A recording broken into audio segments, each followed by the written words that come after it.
Let's get into a Mauck Me podcast. I'm excited, Jim. We get to wing it. Great today. To be here. We've never met. We've never talked.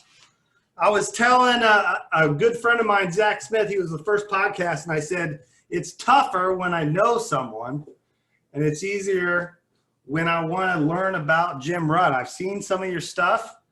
You have got a heck of a past.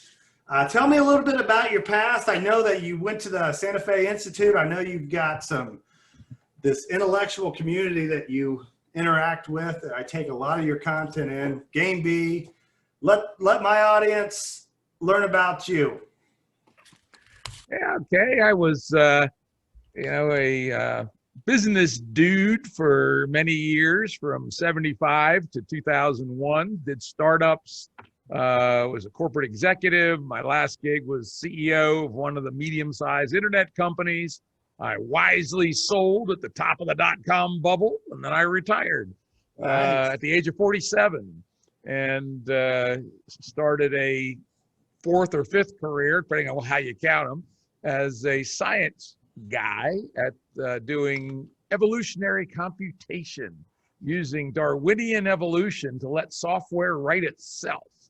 And was actually evolving game-playing agents to play the game of Othello. You probably played that on your PC a time or two, somewhere along the line. Simple game, but complex strategies. And that got written up in the New York Times, and Santa Fe Institute, which is the world's leading research house for complexity, said, this sounds interesting. Why don't you come out and visit us? And I say, well, why not? It's kind of like a barefoot friar in Guatemala being invited to go to the Vatican. But I said, what the hell? If you invite me, I'll come. And we hit it off, had a good time. And they invited me to come out there and work. And we, for various reasons, it worked for my family and my wife, my daughter, et cetera. So we moved to Santa Fe, New Mexico from Virginia, and it was going to be for just a year, ended up staying 10 years. And, did research on various things, got sucked into, probably shouldn't have, into the governance side, hoping to run the place. And, I was a business guy, and most of these academics don't exactly know how to run a two-person lemonade stand. It was probably somewhat handy that I had some operational skills, and ended up as the chairman of the place. And in 2012, I stepped down from that, and we moved back to Virginia. And since then, I've been started the Game B movement, been continuing doing some research, been helping out early stage companies, and we live now full-time, nearly full-time, on our farm. Now, unlike a real farmer like yourself, I'm that class of farmer you might call a gentleman farmer. Now, we'll say the market for gentlemen isn't what it used to be, but nonetheless, I enjoy it. We have a goodly piece of land, and we lease part of it out to one of our neighbors to do things on. We do a little logging, we do some hunting, do some deer hunting, turkey hunting, etc. And life is good. So that's basically me. So you hunt? You yourself, or you lease it out and have a outfitter guy or something? On the hunting, yeah, we do that ourselves. We have game plots that we maintain, and we have crew of our friends, and actually it's great because I can go back to people I've known since I was 7, right? Who we've just sort of hung out with, and it's just like a major get together, every year. And we have 5 or 6 weekends where we do hunting, and of course the other nice thing about it is if you're going to hunt, you got to come down for the work weekends, help us cut firewood, work on the fences. Do the game plots, all that sort of stuff. So brag a little bit, Jim. What's the biggest thing, or what's the biggest beast you've taken down? On our place, the best one I got's a 10-pointer, which is pretty good for the mountains of the east. I mean, they're not huge. We don't get these 250-pound monsters like you got out in Indiana. Yeah. That sucker field dressed weighed about 145, but with 10 points, that's pretty damn good for Virginia. That's a lifetime deer around here. Most people won't get one that good. The very biggest one that was shot here was a 12-pointer. Probably went about 165, 170 pounds. They didn't actually weigh it. That was a big deer for the mountains of Virginia. Gotcha. So you do a lot of thinking. I like how you're thinking. What is something, say, 10 years ago that Jim Rutt believed that would fight for that you just want to kind of bitch slap yourself? You've completely changed your mind about something. You got anything like that? Yeah, that's a damn good question. I may steal that and lay that on people from time to time. Let me think about that. 10 years ago. Yeah, I thought politics might be a way forward for our country. In fact, I definitely believed it. In fact, me and some friends tried to start a political party in 2012. And it turned out we were incompetent.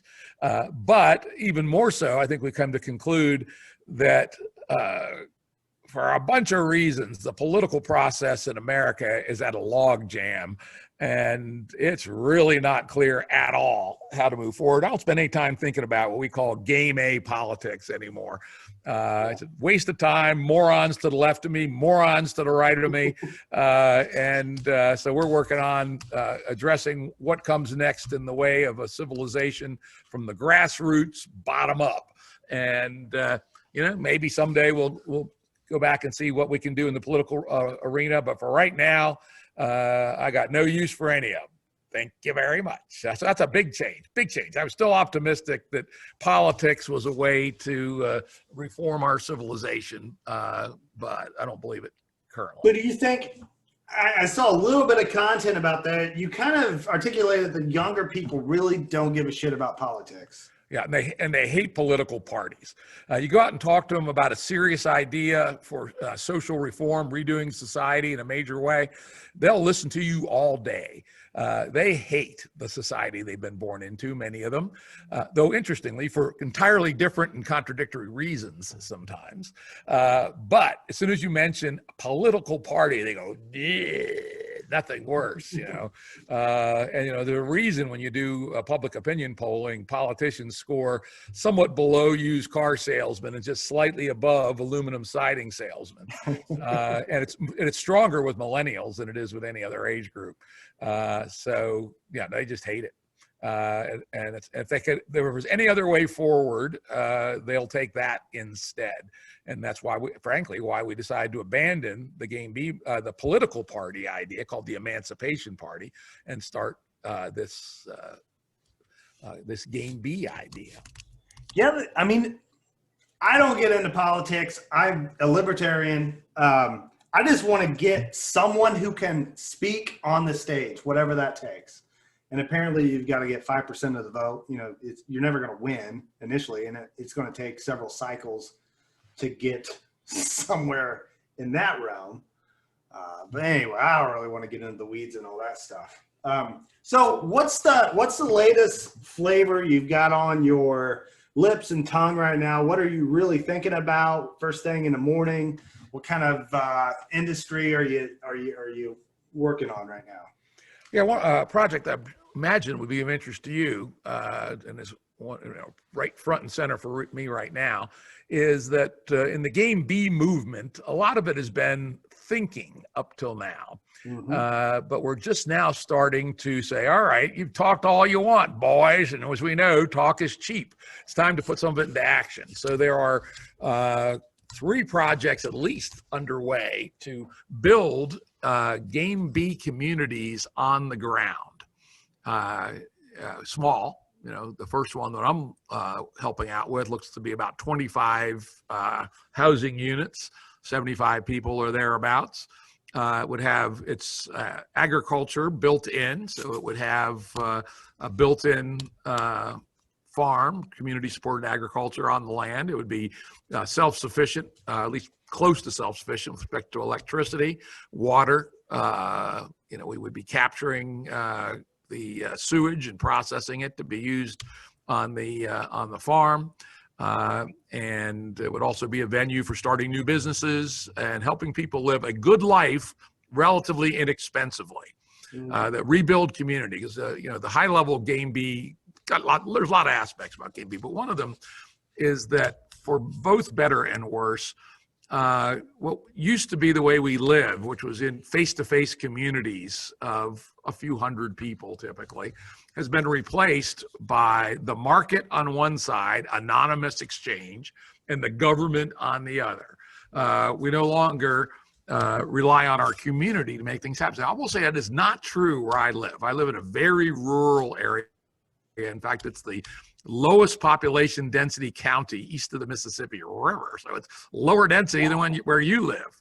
And the people here still do most things in a volunteer basis in their community. But that's not the way most Americans live.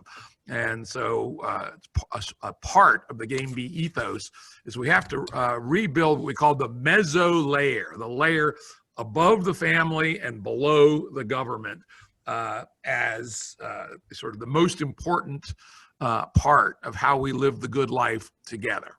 Generational knowledge. Absolutely. Right? And turn by turn directions makes us all dumber, right? Unfortunately. How close are you to Joel Salatin? Oh, I know Joel quite well. Are you pretty close to him? Yeah, we're about geographically. From our farm to his farm is about 30 miles as the crow flies. Oh, nice. We also spend a lot of our time in the city of Stanton, which we have a condo there. And so when we're not on the farm, we're at our little condo. And that's about 5 miles from Joel. So we've been out to his place several times. We see him on the streets. We're friends. But I just got his brand new book on how to build, very beautifully produced book on how to build all the apparatus he uses for his form of farming. Very nice, very nice. So I love the way Joel Salatin builds a community of entrepreneurs that add value to the resources that you have, and you add that thought process of you and the Dunbar system of knowing everyone has a trade and that. So one thing that I always bring out, you may add to this when I speak, is I get my phone out and I have everyone get their phone out and I talk about Bob Saget. You remember him in 1989? He had America's Funniest Home Videos. And I never much of a TV watcher. Yeah. And even better, I don't have a phone. I don't have a phone on me today. Wow. Where we live, it's so rural, there ain't no cell coverage. And it's a 20-minute drive to cell coverage.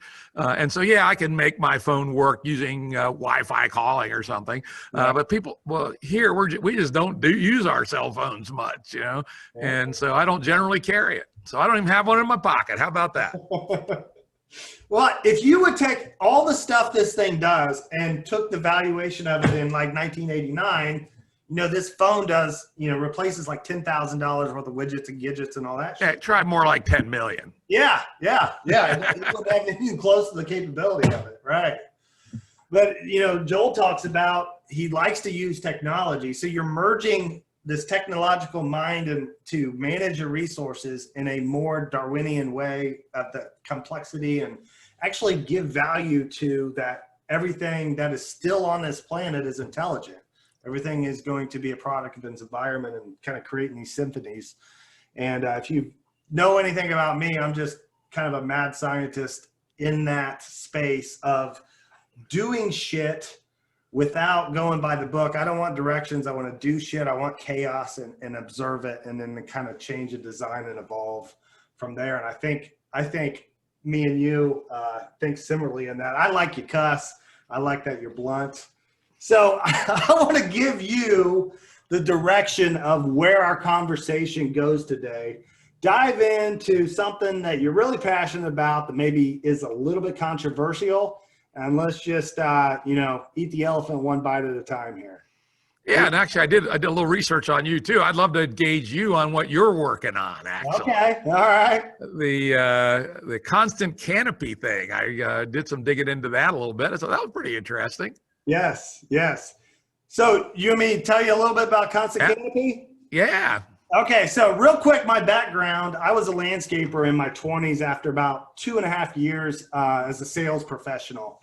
And I wanted to get dirty. I've always got calluses, dirt underneath my nails. So I started a landscape contracting business. Then my dad got pancreatic cancer when I was 29. Sorry to hear that. Yeah, it sucked. So I went back to the farm and it was terrible 2 years of my life. I watched him wither away and he just showed me how to do shit. I kind of took ag in and it was such a complete different mindset from being a landscaper. I used to have 10 employees, manage hundreds of acres of turf and landscape and everything was alive. And then the farm is just kill everything but one thing. And after a couple years of fighting the weeds and all that stuff, I'm like, let's just have offense as our best defense. So we have a ton of pig shit on our farm, a ton of animals. So I started putting pig shit down with a bunch of cover crop seeds. Some stuff would die off, some stuff would grow, and I figured out how to grow multiple things at a time. Really have connected with a lot of people. We've got a manure project where you talk about being a parasite to game A.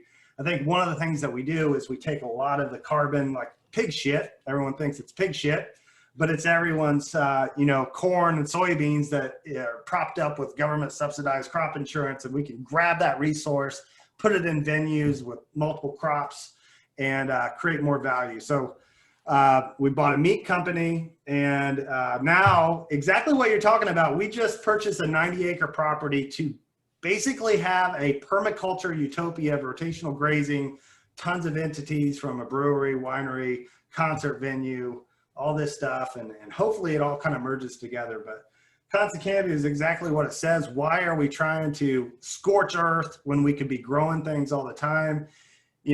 I go to the coffee shop, and a lot of the local farmers don't understand me. When I have field days, they come from different countries, different states to see what shit I'm doing. They'll tell me like, why are you doing this? And then they'll say, oh, my wife needs to cover the tulips tonight. And they don't understand that tulips have been there for, a billion years. They'll be fine if it's 25 degrees. And this generational knowledge of agriculture, of going out in chaos and observing, is what's missing as we keep breeding and getting new and new farmers that just plug into term by term direction. So my vision in the future is we attract a lot of craftsmen to do their thing and just stack that Salatine mentality of working with nature, because it's all intelligent. So yeah, really good. That's very game B. You didn't even know it. You're a game B dude, right? Oh yeah, I'm a game B dude for sure. Yeah, game A would say, let's make agriculture be utterly dominated by finance, right? Because late stage game A, which we're in today, everything is driven by money on money return and the matrix of debt. Right. And farmers, you live out there, an awful lot of them are precariously on the edge because they've overpaid for their land. It's highly leveraged at the bank. They bought all this fancy equipment because they got tax subsidies to do so. And they have to buy massive amounts of fertilizer inputs. I noticed you were involved with some no-till stuff. No-till is a great idea, but around here, the idea of no-till is glyphosate, Roundup, kill it all, yeah. and then drill it and grow it, and then next year let's kill it all again. Yeah. And that works for a couple of years, but isn't really good for the microbiome in the soil. Right, kills the bacteria, kills the fungus, kills the mycorrhiza, whatever the fuck it is that that the soil funguses talk to each other and all this sort of stuff. And so, unfortunately, once you get hooked into the money on money return game, dominated by debt to the bank, you're forced to do only that which produces the most positive cash flow in the short term. And we're not down with that as a sustainable way for the human race to go forward. I like to point out that the rules either. You have to do A, B, C, D to get the operating note. And it's just this system for cheap food and farmers just kind of take it in the butt to create cheap food so we can sell a bunch of shit that we don't need. And a lot of it turning into food is not good for us, right? Yeah. Fritos, just what the world needs, right? High fructose corn syrup poured into the soft drinks at McDonald's, right? That shit ain't good for you. And yet all the economic signals say that's what you should produce, and therefore that's what McDonald's should advertise. And we hook a generation, and we have obesity running at outrageous rates, though it's a bit of the pot calling the kettle black, complaining about obesity. I'm a fat fuck myself, but we don't need more of that. We could use less. So yeah, that's what you're doing. You didn't even know it. You're a game B dude. You're rebelling against the hyper financialization. Do it because I have to, because I'm locked in a cycle of debt. I can just barely get by. And most farmers are barely getting by most years, despite working 5 times harder than anybody else on earth. So yeah. So if we decapitated your head right at the neck and put you on a 22-year-old that was going to farm, what would you do? What would I do? Knowing what you know, like what would you get into? What would you do on a blank slate? What I would do, again, unfortunately, if I had somebody gave me the land for free, right? Because again, this is a game A problem, is the price of land, particularly here in the East, has gotten bid up to the point where it's not actually viable for agriculture. Well, it is only if you can completely compress the value-added chain, which is why this proto-B ideas that we're working on essentially has most of the food produced on the property and eaten on the property, and some of it sold. I would be a super CSA essentially. Community supported agriculture, which is getting pretty big here, where you subscribe to whatever it is that your local farmer is putting out that week. We have a really wonderful CSA here that we Church Hill Farm. Get a lot of good stuff. We're a member of another CSA, get some other good stuff. But what I'd do is I would probably run a CSA, and then I'd also run a super CSA where I would get other cooperative farmers to contribute different products. So you could have a more diversified shopping basket for people. So it's not just all vegetables or all chicken or whatever. You can have subscribe to, I want this much vegetable, this much protein, this much dairy, et cetera. And it all be grown locally on a farm within 10 miles of you. And, you'd meet at the pickup place once a week and take it home. Have you seen our automated farmers market? No, I have not. You have not? I have not. Oh, man. Okay, let me explain this to you, because this fits right into your super CSA. So we collaborated with a company called Bell and Howell, and it's like an Amazon locker, but it can be hot or cold. And what this allows us to do is not buy real estate. We just give a 2% revenue to the venue, and it's 20 lockers. And then you can put your protein, your vegetables, your dairy, honey, anything in this box that's rather large. I can put $1,500 worth of meat in this box.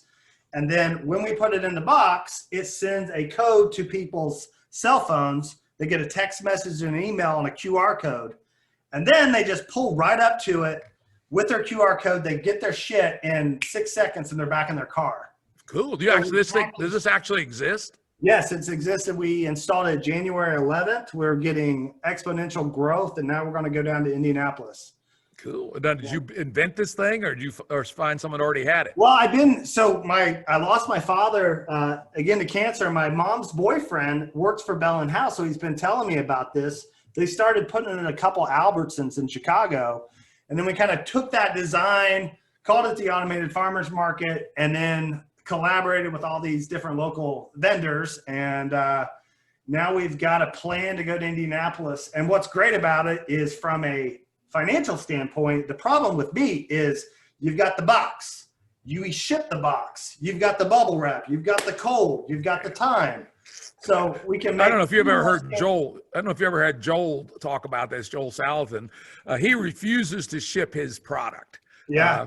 For just that reason, right? He says, no. Eat the pavement, he calls it. Yeah, exactly. Oh, yeah.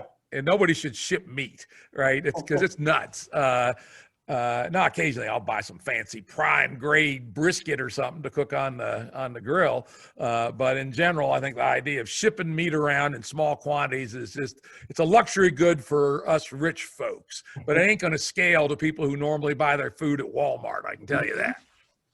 So what we're doing is we're taking this, and then we're taking shipping containers, and you put a cooler in there, plug it into 220, and then Muncie Meats sources over 1,000 restaurants. So we can use our big truck to put in the shipping container, and then put Busy Bees out there. They scan the code, and then we make all these human-less transactions. So that's a pretty efficient thing. We don't have to pay for the real estate and all that stuff.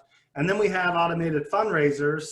People raise money, we cut checks, and they're both kind of working together to drive our e-commerce and give our product to people. And anyway, that could work here in the Shenandoah, not here in this ultra rural area, but over where Joel lives, in the Shenandoah Valley, where our condo is. Population density is high enough over there, and there's a really large interest in the local food scene there. It's one of the hotbeds. What's some of the cities right in there?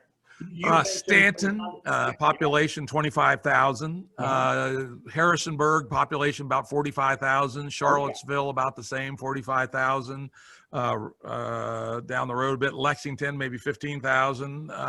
Roanoke, a little further down, just outside of our region, but close, about 100,000. So it's a lot of small cities, kind of chained, that's how Virginia is. Virginia is not as dominated by big cities as a lot of states. It's got a lot of these Midland cities. Every county just about has an interesting little medium-sized city, big enough for a daily newspaper, but not enough for an adult bookstore or something like that, right?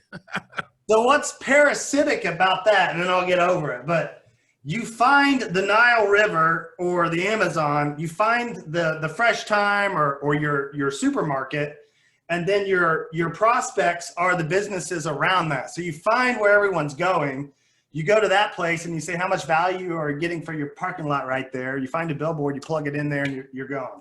And I'm good with that. I don't see any problem with that. Yeah. I think that's a really smart business model, and I'm going to learn more about that. We have a billboard on the back. And as people go into the place where they get all their shit, that you say skip the counter, and then it's all about time. But anyway, it's that's cool. That's a cool idea. Yeah.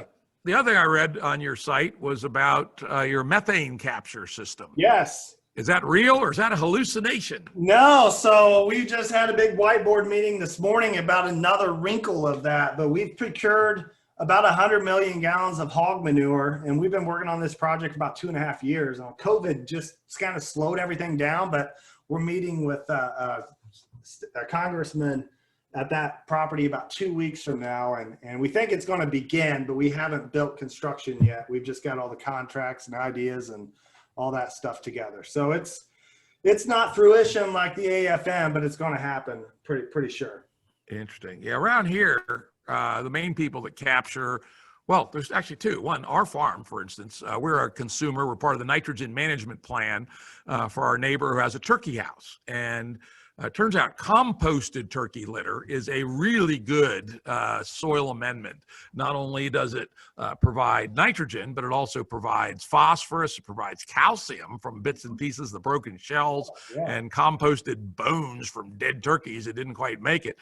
You don't want to put it on hot, but if you compost it for 7 or 8 months, it's a wonderful amendment, and it's actually tripled our hay production on the hay fields that we put it on once every 2 years. Doesn't take a tremendous amount. Are you putting some biochar to that compost? We have not done biochar, but I did do a little research on biochar, and it's a magical material. What it does for soil in terms of nutrient preservation. We tend to have acidic soil here, which is not great for nutrient retention. And biochar is a good alkaline. Plus, as you know, it has the very fine, porous, high surface area, so it holds water as well. And so, I actually even looked into what it would take to build a little kiln for making biochar, because we are a forestry area. There's a fair amount of logging around this area, and you could buy tops for literally nothing, right? You can get. I think pulp mills are paying, was it $6 a ton or something, ridiculously little for tops. And if you offered them $6.25, they'd come drop them off here, right? And turn them into biochar by the ton. You could probably produce a ton of biochar for, I don't know what, maybe $25, something like that. Nice. So that manure project not only makes the renewable natural gas that we can net meter into the pipeline in California, pays for the syntax, the offset or whatever, but it makes a organically kosher effluent that's nitrogen, potassium, that we can band in our relay cropping stuff.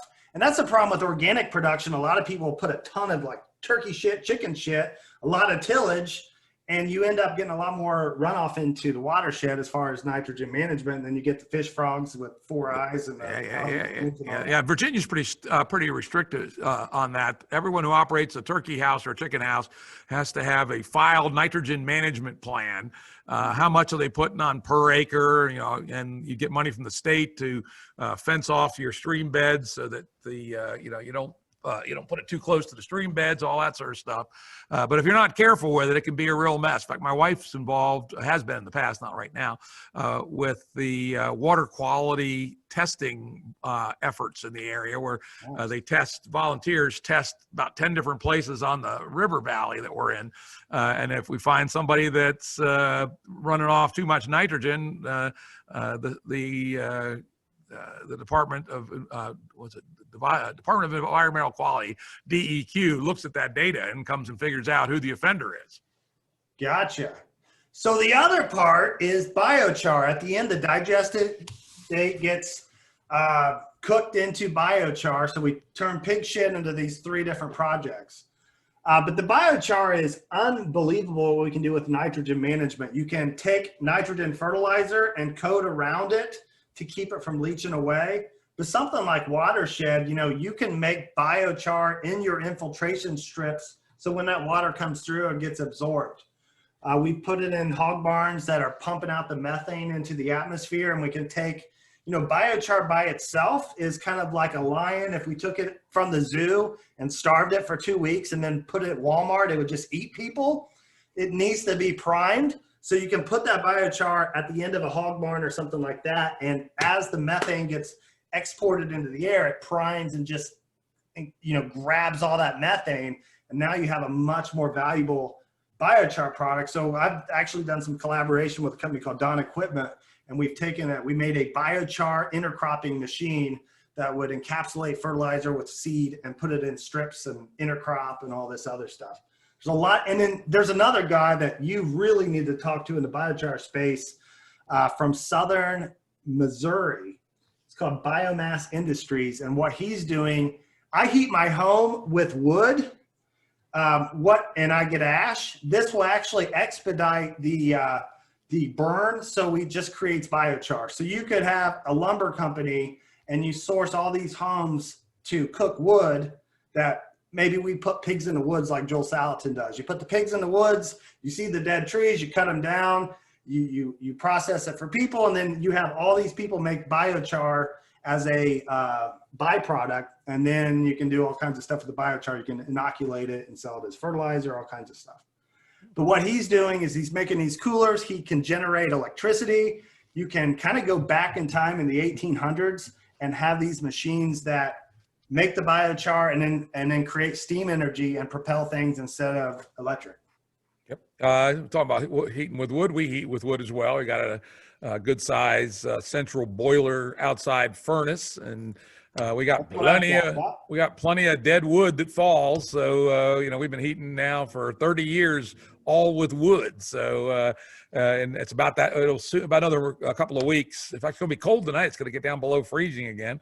So about the end of May, we shovel out the furnace and get 2 30-gallon trash cans full of very fine ash. It does. I mean, we go through 7-8 cords of wood, and it cooks down to 2 trash cans about 2/3 full. So it's amazing how much it cooks down. And then we go out and we spread it on one of our garden plots, typically where we grow cabbages, typically. Oh, nice.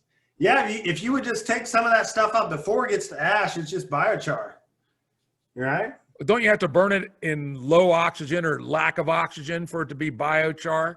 No, I mean, it just kind of goes through that state. Now, there's going to be different types of wood and different types of biomass, but it's pretty much biochar at a certain stage in that. Okay. Yeah, certainly as we're building our bed of coals, you have charcoalish looking stuff in there. But because we run it continuously from about the 1st of October to about now, and then we run it intermittently till the end of May, the stuff gets cooked really far down to an extremely fine ash. Yeah, it's quite remarkable that all that wood, 7-8 cords, gets cooked down to 2 trash cans, 2/3 full. Mm-hmm. Have you ever had pigs in the woods pork? I've had it from Joel. Yeah, I think that's one of the most tremendous differences that we see. We do that in the woods, and then we compare that to our commercial pigs. And the commercial pigs are kind of the color of your shirt. They call it the other white meat or pink meat or whatever. And then the actual pork outside is red. And the fats are different. They eat the nuts. And Joel's really inspired me to farm all the nooks and crannies and corners of all these Game A farmers that are in leverage, and they want the tillable acres. I want all the shit that they don't want to mess with. Yeah, damn good idea. That's hey, I've seen his operation. Actually, one of our neighbors tried to do it, but he was a city boy, come to the country. He didn't understand the concept of fences, and his fences were inadequate. And as you know, pigs are pretty smart. If you don't have adequate fencing, they'll be. In fact, his biggest pig, 500-pound pig named Ernest, was over 5 miles away over here on our farm one year during hunting season, running loose. And I had to tell my hunting buddies, "Don't shoot Ernest." Right? One of them came back one day and said, "Oh, I'm coming out of the woods, gigantic thing. Oh my God, the balls on that sucker, size of volleyballs." Right? And I said, "That's Ernest. Don't shoot him." All right, where are we going to go from agriculture? What else are you pretty passionate about? But I mean, you boil it down, that's probably the most important part of our future, I would argue. But what else? Let me talk a little bit about the other reason why we're doing this is that part of the Game B ethos is, at least for most people, living in a high density rat race city is not what the human was evolved to do. And that we will be much happier. There'll be a lot less addiction. We'll be healthier. Our marriages will be better. Our children will be better cared for in smaller, lower density communities away from the big cities. But then you say, hey, you got to make a living. So this is by recognizing that we are in this technological era, and COVID proved that an awful lot of jobs can be done remotely. So we believe one of the backbones of our Proto-B communities will be digital nomads, people that can work anywhere. And if you could work anywhere, would you rather live in San Francisco up to your knees in bum shit, or would you rather live on this beautiful 200-acre plot that has about 10 acres of small high-density housing and 190 acres of maybe 100 acres of farming, and then 90 acres of low-intensity use nature? What would you rather live in, right? Now, there are some people who say, oh, I'd rather live in San Francisco, go to nightclubs. Blah, blah, blah. Truthfully, when people are young and have tried that, an awful lot of them are well and truly done with it by the time it's time for them to get married, settle down, and have kids. And so we think that building a scalable method for people, particularly I'm targeting at least, people say 27 to 35, married with young children.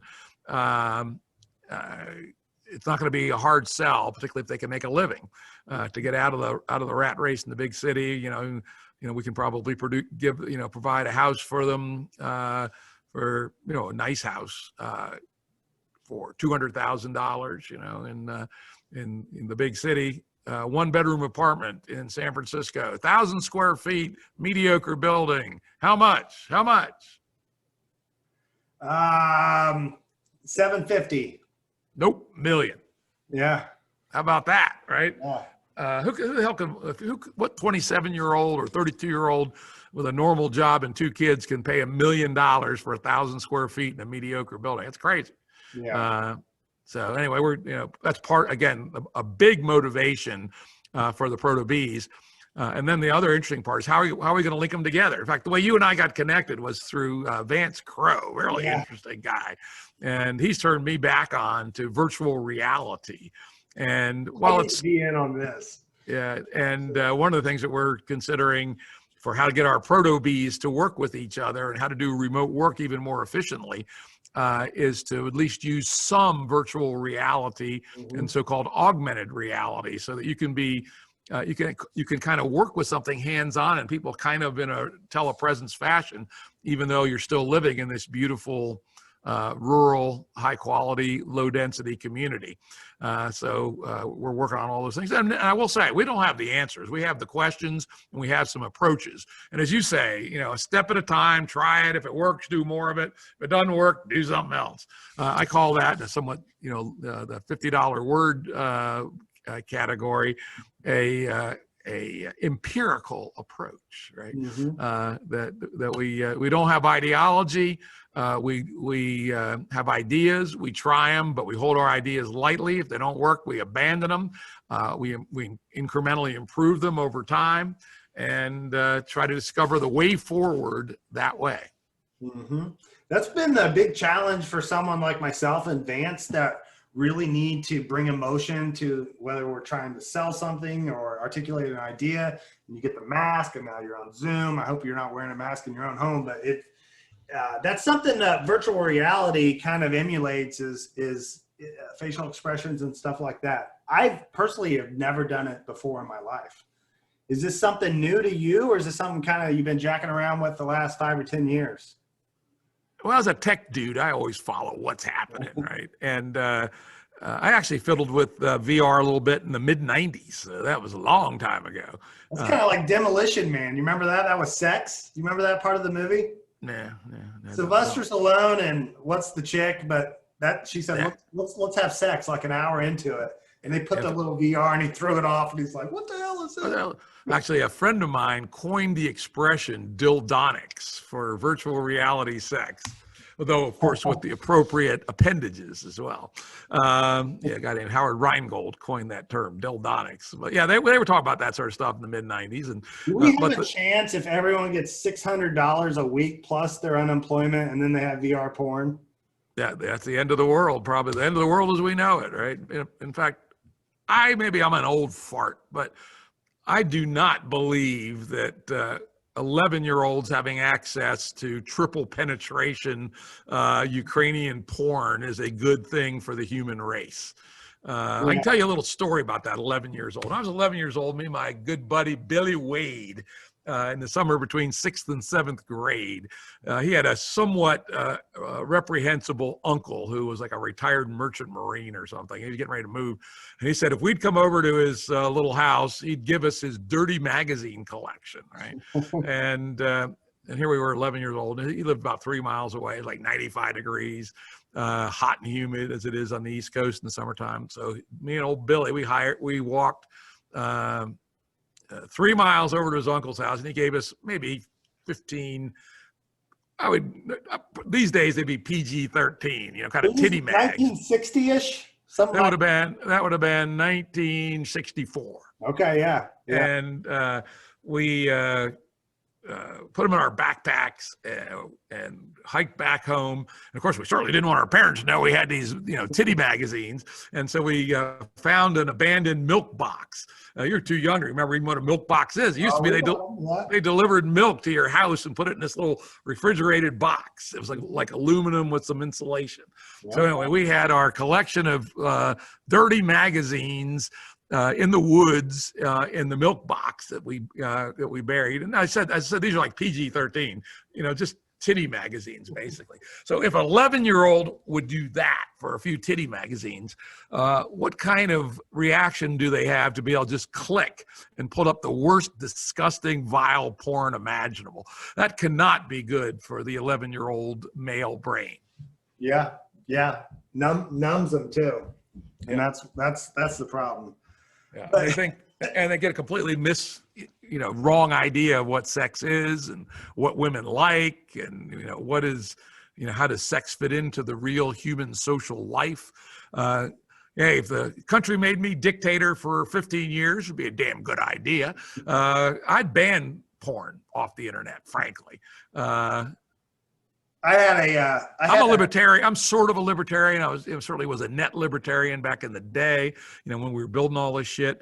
But I think there was a lot of unintended consequences, and turning the 11-year-old male brain onto the worst, horrible Ukrainian pornography is a terribly bad idea. You ever watch a libertarian debate, like the primaries? You got the guy that says the grandma should do meth and not have a driver's license, and then someone's like, "Now hold on," and the crowd boos. Yeah, exactly. I've hung out with libertarians. I know a bunch of them. In fact, when I lived in New Mexico, the house we rented the first year we were there, the previous guy who rented it right before us was Gary Johnson. Oh yeah. Yeah, and who had been the governor of New Mexico, and of course run for president as a libertarian.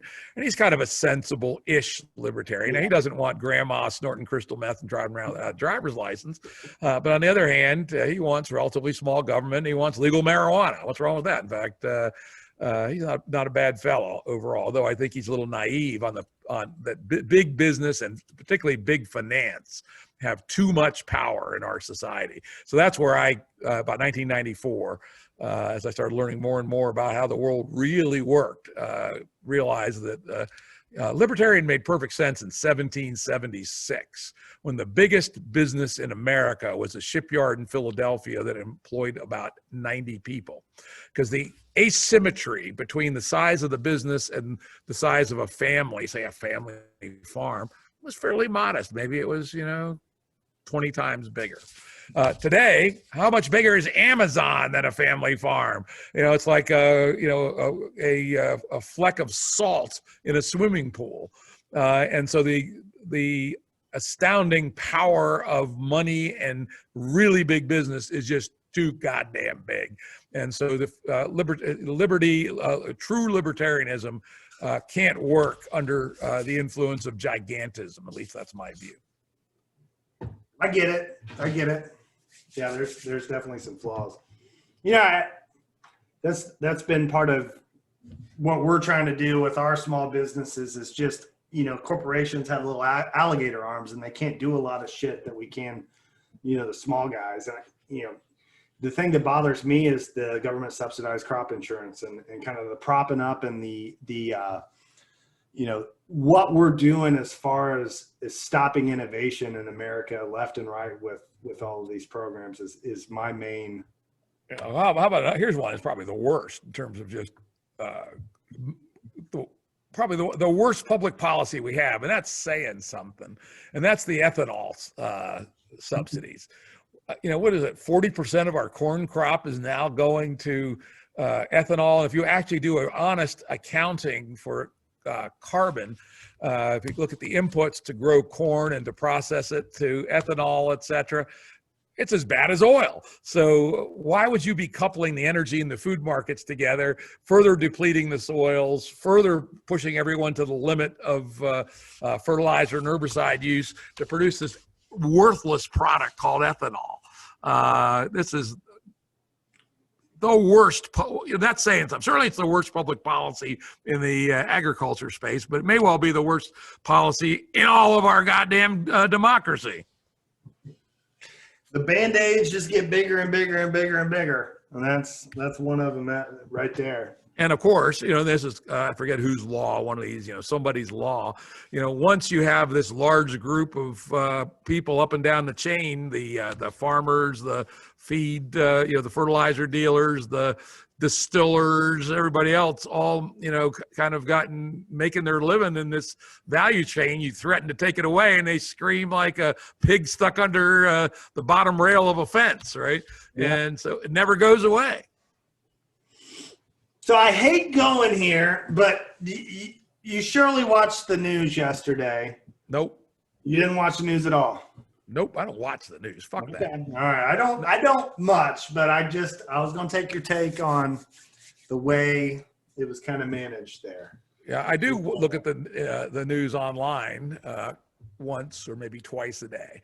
So what do you want to talk about? I'm a fearless son of a bitch.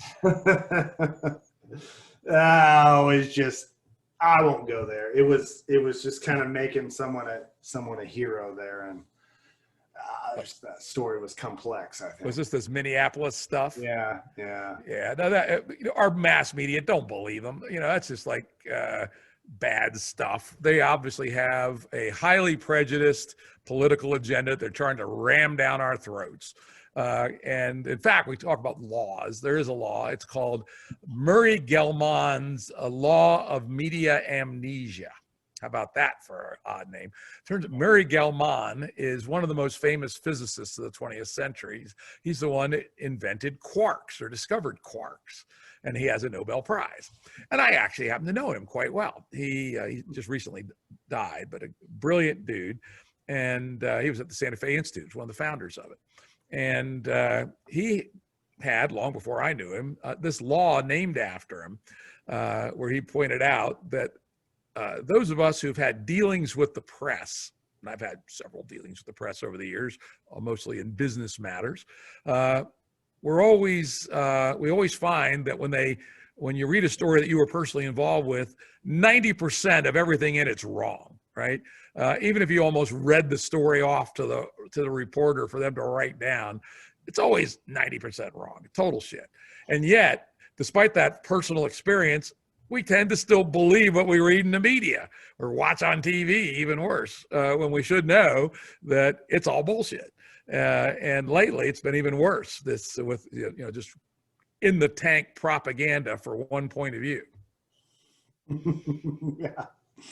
So how much do you get? We'll get a little bit back into farming and Joel Salatin. How much do you get into soil creation and managing, rotational grazing and that kind of stuff?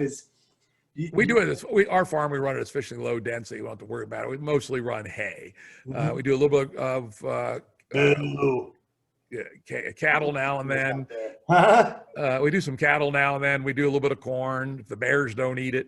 So we're not there. But I'm very familiar with Joel's method of moving the cattle every 2 days rather than letting them, because he said the more natural way is the herd moves on, right? It doesn't stay in one place. So he takes his big fields and cuts them up into, an acre or so. He'll put 20 or 30 head on there, and every 2 days he moves it to another little acre or so parcel. Mm-hmm. And then he comes in behind with his egg mobile, which is a bunch of chickens that live on what's basically a modified hay wagon in a house. And they run around and break up all the cow pies and pick the bugs out of them, which has the amazing benefit of making this so it doesn't smell and the cow pies don't burn the grass. It gets broken up very quickly and mm-hmm. breaks down into the soil. And, his operation, as he says, it's true. No nasty smells. The grass is so rich and thick you can't believe it. Very few weeds, and it really is an interesting approach. So, what's keeping you from taking your hay ground and doing something like that? Just strictly labor? I'm too lazy, too old, too rich, and too lazy. If I were going to do something, I'd do something like that. We have some great land for it. We got some very nice, for our part of the world, pretty level pastures that would be relatively easy to fence and cross fence. Or what I would probably do is put in, T stakes and put electric fence on them. But anyway, we can certainly do it, and it's a good one. I will say though, I have not run the numbers to see if it works with respect to labor costs, because Joel does have a little cheat going on, right? Interns and everything. All them interns, right? How many interns he's got? A whole bunch. And I think he's gotten to be so famous now that I believe he's actually getting paid by the interns. So he's not just getting free labor; they're actually paying him a little bit. Well, that's the value of being an innovator, and attracting people. And, you can get to the economics of pure production, but a lot of it is attracting the interns. And then, you're making the ripples and putting things in their brain that they can go off geographically. Yeah, they certainly get their money's worth, because he is, probably the most thoughtful guy in America about this. Oh, maybe you, but maybe so he's the second most thoughtful guy about this stuff. So they're learning a bunch. It's worthwhile for them. But I do wonder, for a standalone producer, what are the actual economics of the Salatin method of cattle production? And I know there are people here in our area doing it, and they haven't gone bust, so it must work. On the other hand, the product they're selling is pretty damn expensive. So how familiar are you with the sigmoid curve? This word always comes out of my mind. I know the math of a sigmoid curve. I could even give you the equation if you wanted it. Yes. In fact, we use it in neural networks. A neural network, all these nodes and links coming together. The thing that links the links together from the node to the other nodes is a sigmoid function. How about that? Mm-hmm. So that's what I yak about all the time when I talk the sigmoid curve. So multiple crops will grow in different parts of the growing season and get genetic expression. But what we're working on right now is people like yourself that have hay ground that don't have the time or want to mess with the labor. We have this concept called the carbon hyperloop. So we've got a solar panel up top that's inverted. So we make a muddy algorithm. If it rains a bunch, it collects rainwater. And then that same solar energy propels the animal modules forward every hour. So every 55 minutes, it'll turn on a little air compressor. It'll pump up a little bit of air. And then we go to these airbags. It'll lift it up just an inch or two. And then we move the train forward. And what we do is we take perennial pasture grass and we maximize that sigmoid curve. The sigmoid curve does something like this. So we get the fuck off of the pasture before we beat it up enough so it can recover. So by doing that's the Joel theory, right? Yeah, Keep there 2 days, but this sounds like it's a little bit more nuanced, a little bit more continuous. So what we add to that is now we can, instead of being an open pasture, we can put something like corn out there. All the leaves can collect solar energy. We make the module right up to the crop. So even the sheep can put their heads out of the gate and eat right up underneath the corn. And you just create these Roombas that are automatic that move with solar energy. And now we can pump that sigmoid curve, and I can make sorghum Sudan grass instead of growing 8 feet, putting on its head, screwing and dying. We make it grow 40 feet.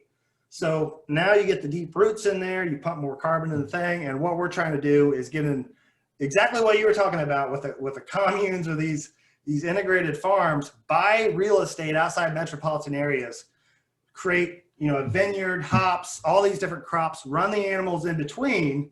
And then we can take their organic matter from say 3% to 5 or 6% in a expedited fashion, maybe 5 years. And now we can create so much fertility. We can get the mycorrhizal fungi and all the nutrients and everything going. My goal, the thing I'm passionate about, I watched my father go. Now, a few years later, I watched my uncle go. So both sides of my family had a 53-year-old man at the prime of his life farming career die. And what happens is, if I are like, fuck it, I don't want to farm, it'll just grow into weeds. So I'm really into permaculture and animal integration, in that if you die, someone like, Mark Shepard is creating these algorithms where if he's gone, food actually increases. So you make all these projects that take 3, 4, 5, 6, 8, 10, 15 years to manifest. And let's get people out there, and then let's draw people to it. And then let's create distribution centers to take that food around that area. And, it just takes a few of these. And interestingly, once you've proven it a bit, let's say once you have like 10 of them that work, you can now go out and raise $500 million. At least in the current low cost interest rate environment. Here I was denouncing big finance, but I've played that game before. I've raised very significant money for some of my companies, and at the current interest rates, once these businesses have been de-risked, because they have the big real estate component, which people are very comfortable with as an asset class, you can ramp the shit out of this. I mean, you could build thousands of them all over the country, but not until you've proved it. So you have to have about 10 of them, maybe 20, and in various locations, and say, this actually does make sense. We're not idiots. We're not a bunch of goddamn hippies. We may have some hippie attitudes, and I'll confess to that. But we're not. We take seriously the hard work of making anything that's actually any good. Because as you know, it's easy to say all these ideas. It's pretty damn hard to actually make them work. Mm-hmm. So what's happened is everyone's trying to farm the world now, kind of screw each other's wife, get all this land, go to John Deere, get all this big shit, and then pay high cash rent. So you have all these absentee landowners that just say, I don't give a shit if you cleared my fence row out 15 years ago. I want $426 cash rent. I think if we can create systems, not only add more value, but add these key performance indicators, organic matter, runoff, all this kind of stuff, then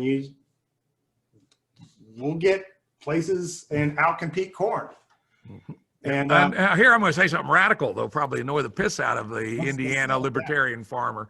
It's not entirely clear to me that good productive farmland ought to be a asset owned by pure finance owners, right? Maybe there ought to be a social contract that so long as a farmer is farming productively, and as you say, with good metrics on building the soil, et cetera, maybe the land is available to him at way below market prices. Maybe all the farmland's owned by the people, and it's given to farmers on lifetime holds, if they use it productively and don't abuse it.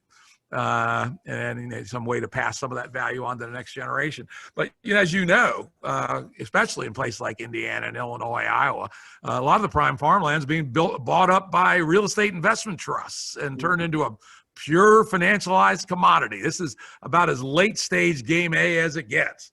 And it may be that is a morally wrong thing for a civilization to do, to turn the best farmland in the world into a raw financialized commodity. Do you think that climate change misses the boat on people giving a flying head? Like it snowed 5 inches this morning. It's April 21st. That's wild. And it's probably because dinosaur juice is X-lax for the jet stream. It gets fucking nuts. But my thinking is the planet wants us dead. Like it's tired of our shit. And if it's got to heat up a little bit so we die, it says, thank God, they're gone. But should our focus be more in that we're shitting in our own bed? And that's the problem. The water quality, the lack of organic matter, and what happens to production and all these things. I mean, again, I warn people this: don't over-fixate on climate change. Climate change is real, and climate change has a big problem with our ability to deal with it because it is not a good fit for the human brain. Human brain is not good at dealing with problems. There's a little bit of harm today. It's slowly building, but doesn't really bite you in the ass for 40 years, right? We are not good at that at all. On the other hand, we got some fucking Nazi asshole named Hitler. Let's go over there and kick his ass, right? Humans are pretty good at things like that. Or even, hey, let's put a man on the moon. We'll do it in 9 years. And we did. But trying to mobilize people for a teeny little harm today that gets really bad, in 40 years, very, very difficult. And to your point, it's not the only thing we're fucking up. We're fucking up a lot of things. We're depleting the topsoil. I love to point out to people, you remember in your ancient history class in high school or college, you heard about the Fertile Crescent. Well, guess where that is? That's those nasty deserts in the Middle East. That was where agriculture started. That was the richest farmland in the world 10,000 years ago. And they overgrazed it and they overplowed it and they flooded it and they saltified it. And it's a barren desert, most of it now. And the only reason it hasn't happened in Indiana is we haven't been at it for 10,000 years. If we went at it with a heavy duty American industrialized agriculture for 10,000 years, we'd have a desert here too. Topsoil is a gigantic one. Species extinction. We are in the midst of the 5th great extinction, 100% caused by humans. Let's see what else. Of interest to the farmers is the pollinators. We're regularly annihilating our bees by using nicotoid pesticides. And using them too close to our hives, et cetera. In some places, the die-off of wild bees is like 95%. One nice thing we have here where we are is enough woods around, enough big mountains, and enough tops of trees blown off in storms and stuff. We have a lot. We have at least 20 species of wild bees, and so we have good pollinators. But in places like Indiana, hydraulic cycle. So you had Daniel Schmackenberger talking about deforestation in South America and how much of that, transpiration helps us get precipitation, and then absolutely. So land use changes in land use. Trees have a very different profile than grasslands, which have very different profile from industrially farmed ground, which has very different profile than a suburban subdivision with roads and parking. And, we're fucking with that too. We're fucking with Ma Nature lots of ways, right? But keep in mind, as the way I describe it is Ma Nature bats last. And you may not like her swing when it comes down to it. And so, a key aspect of game B is we have to understand all the dimensions upon which we depend on good old Ma Nature. We have to take care of Ma Nature. We can't be abusing her. And it's not just climate change, though it may be that may be the one that gets us if the others don't. We've got to address all the ways that we are overrunning the regenerative capacity of the earth. This is a scary statistic. Of the large mammals on earth currently, more than 50% of the mass is humans plus our domestic mammals, cattle and pigs. When it comes to birds, it's even more extreme. 80% of the mass of all birds on earth, irrespective of their wild or domestic, are poultry. So we push nature to the margins, to the very extremes, and it's all about man and his ways now, and that is dangerous as fuck. Oh, so what is? I assume you've got some grandkids. One. You've got one grandkid. What's your biggest fear of?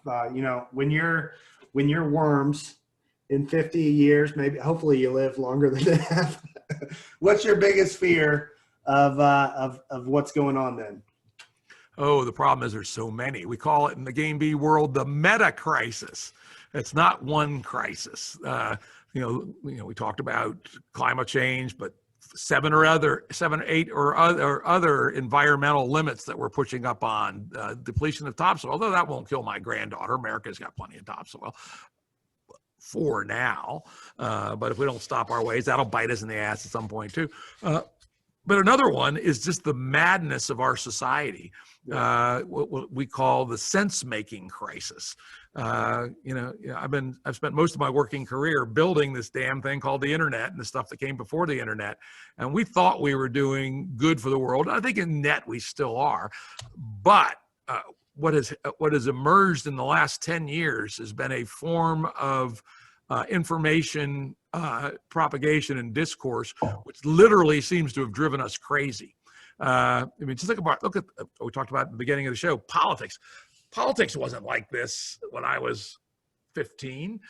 People argued about politics. I remember my mother having a discussion with her best friend about the 1960 election, and one of them, I don't remember who, turned the garden hose on the other one. Their argument got sufficiently heated, but it was all good.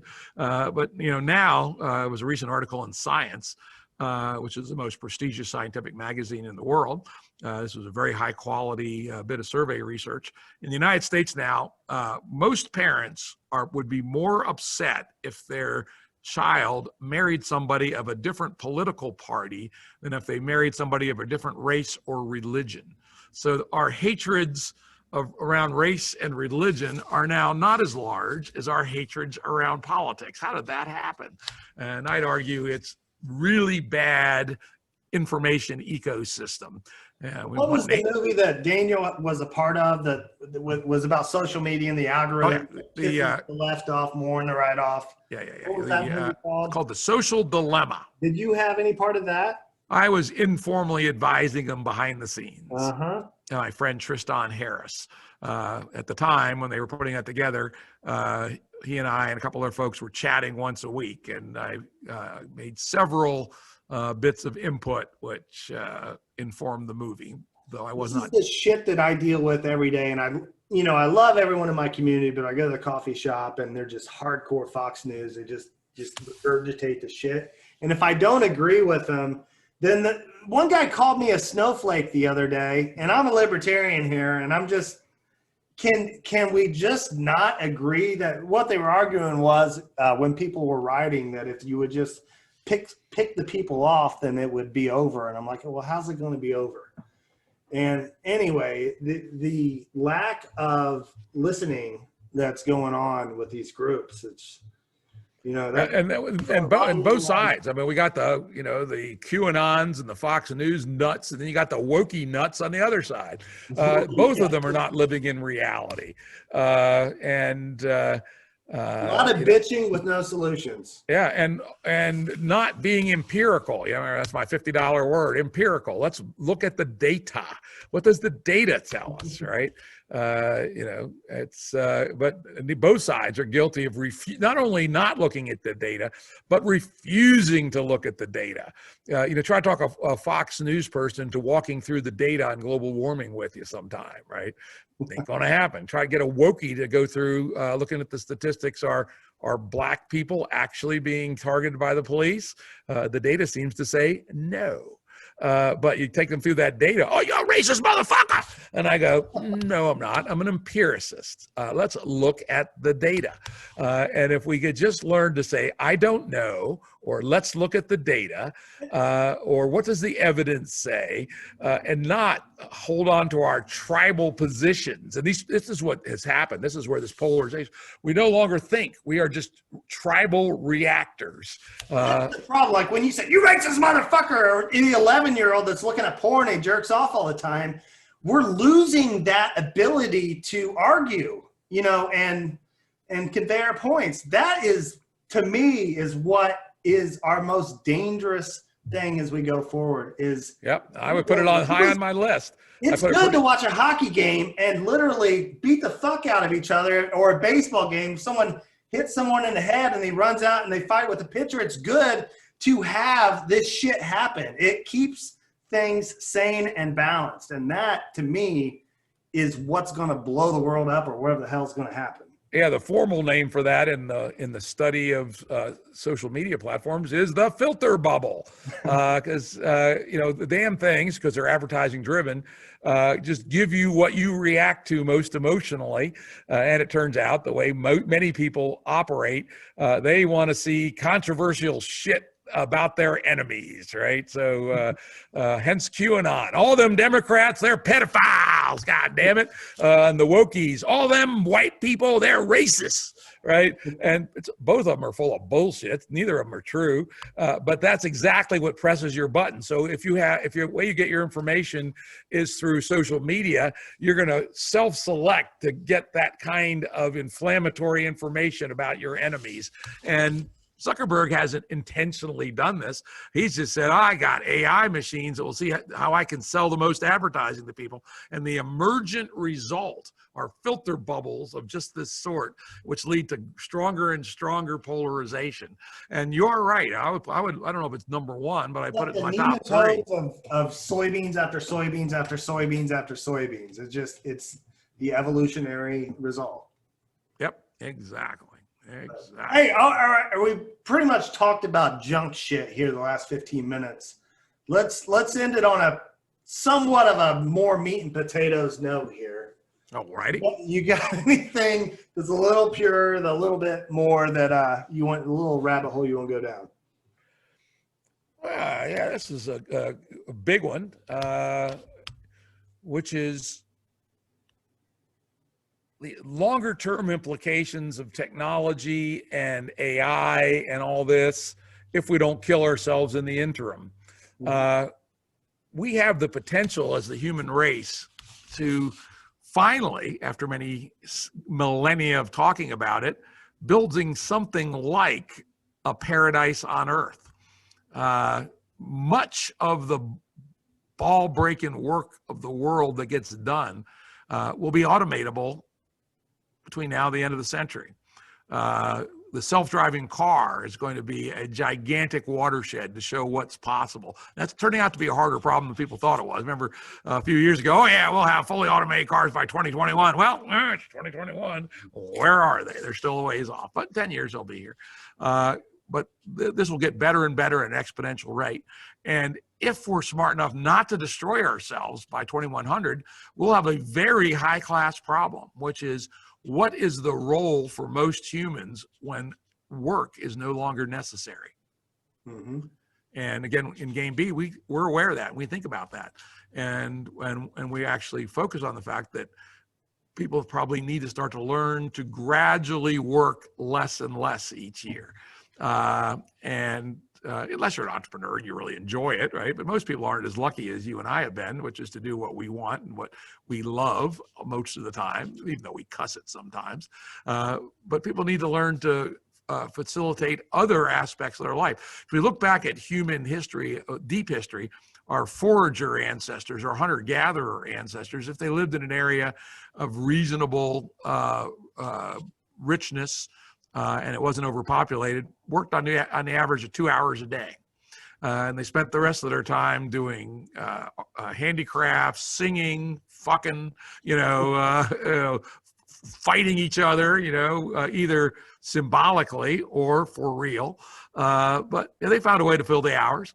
That is the beautiful thing. I made a video one time about the three sisters. It was kind of the beginning of my polyculture. And I was saying the Indians didn't have time to farm. They needed to put a dead fish there, a corn, a bean pole, and squash because they had to go kill shit, fuck, and they had shit to do. And they figured out after generations the fucking variables they had to put in there and then walk away and come back and there was food. But the ag industry does not want to take out the inputs. You dumb motherfucker. We got to sell you shit. No, not only does the ag industry want, they then buy off the politicians to make sure the other policies like ethanol, make sure you keep buying that fertilizer. You better be able to produce 188 bushels per. Here's the nightmare scenario. To afford the ground rent you're paying to Goldman Sachs's agricultural hedge fund, you need 188 bushels per acre. To do that, you got to push everything to the absolute edge. Buy Roundup ready corn, spray the pits out of it, lay down vast amounts of nitrogen, run these gigantic bits of equipment over the land to compact the pits out of it to make ethanol, which is worse for the environment than oil, probably, or if it ain't worse, it ain't no better. So there's the nightmare of game A in one paragraph. You've got to make 188 bushels to make your first penny. Exactly. The way it looks on that paper. Yeah, that's what it looks like these days. I remember when 100, I'm old for, I remember when 100 acres of bushel was considered a good production of corn. Oh, yeah. But yeah, Grandpa talked about back in the day, if you said it made 100, they said you were full of shit. Exactly. 100 was the benchmark for an excellent farmer. Then it was 150. And now we're at 571 is the record. Out your neck of the woods, Dave Hula is in Virginia, right there on the Chesapeake Bay. Yeah, of course, that's down in the flatlands with really deep, good soils. He's got the shit on an IV system where like every single row has a little, he can go to his shed and put anything in there. It's kind of like Ricky Bobby. Yeah, I like it. Just to go from the interesting to the ridiculous, I got to give you an idea. You live in the country. Do you all have county fairs out where you are? Yeah, yeah. Do they have giant pumpkin contests? Yeah, yeah. Okay. Well, here's one of my most ridiculous ideas that, as far as I know, no one's ever done. You know what heavy water is? It was used to make nuclear weapons. It's essentially water that, instead of using regular hydrogen, uses hydrogen that has an extra neutron on it. Deuterium, it's called. And deuterium plus oxygen equals heavy water. And so water made with deuterium instead of regular hydrogen is about 15% heavier than regular water. What's the main thing a pumpkin is made out of? Water. And so if you were willing to spend the money to buy heavy water, which you could actually buy industrially. I mean, it's expensive, but it's not so expensive that someone wanted the shit talking rights at the county fair. They couldn't afford it. Maybe it'd be $1,000 worth of heavy water to water a pumpkin on a drip irrigation system. And so you fed your pumpkin heavy water instead of regular water, and it's 15% heavier than everybody else's. And they look at it and say, "Oh, this thing weighs 650 pounds," and they put it on the scales. 800 pounds. What the fuck, right? Of course, you have to make sure nobody eats it because it'd be radioactive as shit. So if you ever want to be able to talk smack at the county fair, get yourself a tanker full of heavy water and grow the big pumpkins and water them with heavy water on a drip irrigation system rather than regular water. Damn, that is brilliant. How about that? As far as I know, no one else has ever had that idea. That's a Rutt original. Hopefully you can forgive me because I've already chopped your head off and said you were going to be worms in 50 years. So I hope you don't think I'm a dick over here. Oh hell, no, I bet it'll be, unless unless a miracle occurs, it'll be a lot less than 50 years, right? I'm an old fuck. I'll be 68 years old this year. You don't have any Austin Powers shit going on where you're going to get frozen or anything at 106? Yeah, worms need food too. So I always ask something because I'm an opportunist. Do you think you could get Joel Salatin or yourself to come to my field day? When's your field day? June 25th. So we are going to reveal the project of Zach and Joe Bassett and myself of the carbon hyperloop of this autonomous grazer there. And basically, I've got a lot of projects around the farm. We do that, and then we drink a lot of beer or bourbon or whatever, and we listen to a bunch of music from Nashville. They come out, and that's part of this property. Not only will we have the commune and permaculture, but we're going to turn it into a music venue and all this shit. So it's a grand opening. I think we'd have a good time. Yeah, it could be fun. Let me take a look at my calendar. I'm going to bet it's going to look ugly right around then. Yep, on the 25th. It's a Friday. Oh yeah, it's May 25th. I'm actually interviewing you on my podcast. How about that? That's too weird. Friday 25th actually is clear. How about that? So it's, I would say, possible. Okay. All right. And one thing I'd be happy to do, if you'd like, I could do an email introduction to Joel. And that would be fantastic. And you could take it from there. And I'll describe you as at least as much a maniac as he is, and he'll appreciate that. I might have to clean it up a little bit if I have him on my show. Yeah, it's funny. He is a libertarian also, but he's a very serious churchgoer. Mm-hmm. And he's unfortunately been a bit captured by, shall we call, some of the right-wing nuttery that's been running around loose in some ways. I still respect the piss out of him, don't get me wrong, but I doubt you get him to say fuck. Well, I got to tell you one last funny story about Joel. Okay. We went to the premiere for Food Inc., the movie by Michael Pollan. So and we're getting featured in Food Inc. too. Zach is with the Hyperloop. So Michael Pollan, all them people. Anyway, sorry. The movie Food Inc., which Joel was featured, and this was the local premiere in little Stanton, Virginia, but it was the same night as the premiere in New York and Hollywood and all that stuff. And Joel came and was speaking and all this stuff. And as you can imagine, the crowd was mostly crunchy granolas, Birkenstocks, and purple socks.